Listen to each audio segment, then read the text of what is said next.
नमस्कार दोस्तों। Random explainer पर आज हम जिस कहानी को एक्सप्लेन करने जा रहे हैं उसका नाम है रैम्बलिंग रोज। अगर आपको वीडियो अच्छी लगे तो वीडियो को लाइक और चैनल को सब्सक्राइब जरूर करें। कहानी की शुरुआत बडी नाम के इंसान से होती है जो कई सालों बाद अपने पिता से मिलने जा रहा होता है। घर पहुंचकर वो आसपास देखने लगता है। उसकी उस जगह से जुड़ी पुरानी यादें ताजा हो जाती हैं। कहानी फ्लैशबैक में जाती है जहाँ बडी 14-15 साल का एक लड़का है। वो घर के बाहर खड़ा है और उसे सामने से आती हुई एक खूबसूरत औरत दिखाई देती है। उस औरत का नाम रोज है और उसको उसके पिता ने घर पर कामकाज के लिए रखा होता है। बडी अपनी माँ को जाकर बताता है कि जिस औरत को पापा ने काम के लिए बुलाया था वो आ चुकी है। बडी की माँ उससे पूछती है कि वो दिखने में कैसी है, तो बडी कहता है कि वो बहुत लंबी और खूबसूरत है। बडी की माँ रोज को अपने तीनों बच्चों से मिलवाती है। वो कहती है कि बडी का स्वभाव थोड़ा सा अलग है, वो कभी कभी अजीब बिहेव करता है। इतने में बडी के पिता भी आ जाते हैं और वो रोज की थोड़ी तारीफ करते हैं और उसको कहते हैं कि अब तुम हमारे साथ ही रहोगी, तुम्हारे साथ जो भी पहले हुआ उसको भूलकर आगे बढ़ो। बडी सब बातें बहुत ध्यान से सुन रहा होता है। उसे ये जानना है कि आखिर रोज के साथ ऐसा क्या हुआ था। रोज अब घर में सबसे घुलने मिलने लग जाती है। वो जब बडी के भाई बहन के साथ खेल रही होती है तो बडी उसे चुपकर देख रहा होता है। उसके मन में रोज के लिए कई तरह के ख्याल आने लगते हैं। बडी और उसके भाई बहन टेबल पर फ्रूट खा रहे होते हैं। बडी रोज से पूछता है कि तुम्हारे साथ आखिर हुआ क्या था। रोज कहती है कि कुछ बुरे लोग थे जिन्होंने मेरे साथ बहुत गलत किया। शाम के समय सभी लोग एक साथ खाना खा रहे होते हैं जहाँ बडी के पिता रोज के खाने की तारीफ करते हुए उसके हिप पर एक थपकी दे देते हैं। रोज शर्माकर वहाँ से भाग जाती है। टेबल पर बैठे तीनों बच्चों को लगता है कि उनके पिता और रोज का आपस में कोई चक्कर चल रहा है। तीनों बच्चे अब रोज पर नजर रखना शुरू कर देते हैं। बडी अपने भाई को कहता है कि रोज हमारे पिता को लुभाने की कोशिश कर रही है। रात को बडी की माँ किसी काम से घर से बाहर चली जाती है। रोज बडी के पिता को अकेला पाकर उसे कहती है कि मैं आपको पसंद करती हूँ। बडी और उसकी सिस्टर बाहर से ये सब देख रहे होते हैं। रोज बडी के पिता को कहती है कि मैं आपकी तरफ आकर्षित होती जा रही हूँ। वो अपनी वासना पर कंट्रोल नहीं कर पाती और बडी के पिता को किस करने को कहती है। बडी के पिता भी खुद पर कंट्रोल खो देते हैं और रोज की खूबसूरती में खो जाते हैं। तभी अचानक उनको अपनी गलती का एहसास होता है और वो खुद को कंट्रोल करके रोज को इस सब के लिए डांट देते हैं और कहते हैं कि ये दोबारा नहीं होना चाहिए। रोज रोने लग जाती है और कहती है कि मेरा मुझ पे कोई कंट्रोल नहीं है, मैं अपने आप पर काबू नहीं कर पा रही हूँ। बडी के पिता रोज को रोते हुए देखकर उसके आंसू पोंछते हैं और उसको कहते हैं कि फिक्र मत करो, सब ठीक हो जाएगा। बडी की जवानी ये सब देखकर उफान मारने लगती है और वो एक अश्लील बुक लेकर अपने बिस्तर में चला जाता है।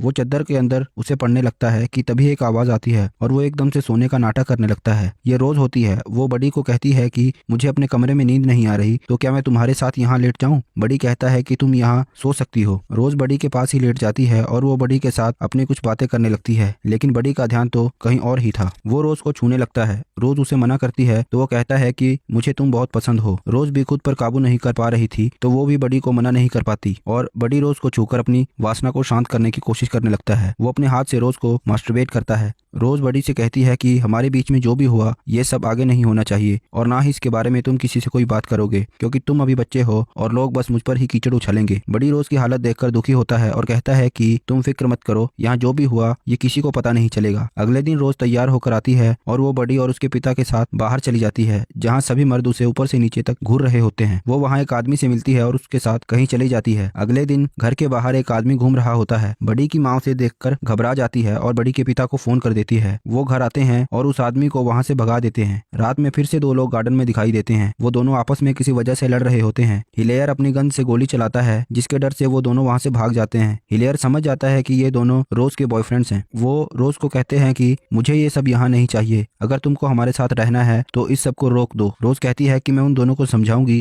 कि वो यहाँ से दूर रहें। कुछ दिनों बाद रोज को पुलिस पकड़ लेती है क्योंकि उसने पुलिस ऑफिसर की उंगली में काट लिया था। बडी और उसके पिता रोज को छुड़वाने के लिए जेल में जाते हैं। बडी के पिता अब रोज को अपने साथ रखने में सहमत नहीं है। वो उसको काम से निकाल देना चाहते हैं कि तभी रोज की तबीयत अचानक खराब होने लगती है जिसके कारण उसको हॉस्पिटलाइज करवा दिया जाता है। बडी और उसका पूरा परिवार उससे मिलने जाता है। रोज की हालत में थोड़ा सुधार देख उसको घर में शिफ्ट कर दिया जाता है जहाँ डॉक्टर उसको डेली चेक करने आता जाता रहता है। रोज अब डॉक्टर को पसंद करने लग जाती है। वो डॉक्टर को सिड्यूस करने में लग जाती है। एक दिन बडी के पिता को रोज के कमरे से कुछ आवाजें सुनाई देती हैं तो वो दरवाजा खटखटाता है। रोज के कमरे से एक लड़का भागने की कोशिश कर रहा होता है जिसे बडी के पिता देख लेते हैं और वो रोज पर गुस्सा होते हैं। रोज उनसे कहती है कि मैं यहाँ सभी से प्यार करती हूँ, इसलिए मुझे काम से मत निकालिएगा। बडी के पिता कहते हैं कि इस घर में बच्चे भी हैं और ये सब देखकर उनके दिमाग पर कैसा असर होगा। अगले दिन वो रोज को कहते हैं कि मैंने तुम्हारे लिए डेयरी फार्म में एक काम ढूंढ लिया है जहाँ तुमको सैलरी भी अच्छी मिलेगी। रोज वहाँ से कहीं और जाना ही नहीं चाहती थी, तो वो रोने लगती है और कहती है कि मैं प्रेग्नेंट हूँ और मैं नहीं चाहती कि मेरा बच्चा एक फार्म में पैदा हो। बड़ी के पिता को रोज पर बिल्कुल भी भरोसा नहीं होता। वो रोज को लेकर उसकी सच्चाई जानने के लिए डॉक्टर के पास चले जाते हैं। डॉक्टर उन्हें बताता है कि रोज कभी माँ बन ही नहीं सकती, लेकिन उसके साथ जो पास्ट में हुआ उसकी वजह से उसको एक ऐसी बीमारी हो गई है जिसके कारण वो अपनी वासना पर चाह कर भी कंट्रोल नहीं कर सकती। वो उन्हें कहता है कि रोज का ऑपरेशन करके उसकी ओवेरी को बाहर निकालना होगा, जिसके बाद वो अपनी वासना पे कंट्रोल कर सकेगी। बड़ी के पिता तो मान जाते हैं, लेकिन बड़ी की माँ इससे साफ इनकार कर देती है। सभी घर वापस आ जाते हैं। बड़ी रोज को प्रपोज कर देता है। रोज बड़ी को कहती है कि तुम अभी एक छोटे बच्चे हो और जिस रास्ते पर तुम चलना चाहते हो इस पर हम नहीं चल सकते। रोज अब उस पुलिस वाले को डेट करने लग जाती है जिसकी उसने उंगली काटी थी। वो रोज को शादी के लिए प्रपोज कर देता है। रोज मान भी जाती है और कुछ दिनों बाद दोनों की शादी हो जाती है। बड़ी और उसकी फैमिली रोज के लिए बहुत खुश हैं कि अब वो भी सेटल हो जाएगी और एक अच्छी जिंदगी जिएगी। कहानी प्रेजेंट में आती है जहाँ बड़ी अपनी पिता से गले मिलता है और वो उनसे रोज के बारे में पूछता है। वो कहते हैं कि रोज की पिछले हफ्ते ही डेथ हो चुकी है। बड़ी ये सुनकर रोने लगता है। बड़ी के पिता कहते हैं कि तुम हौसला रखो, उसने एक बहुत ही अच्छी जिंदगी जी है। फिर वो दोनों घर की तरफ चल पड़ते हैं और फिल्म यहीं पर खत्म हो जाती है।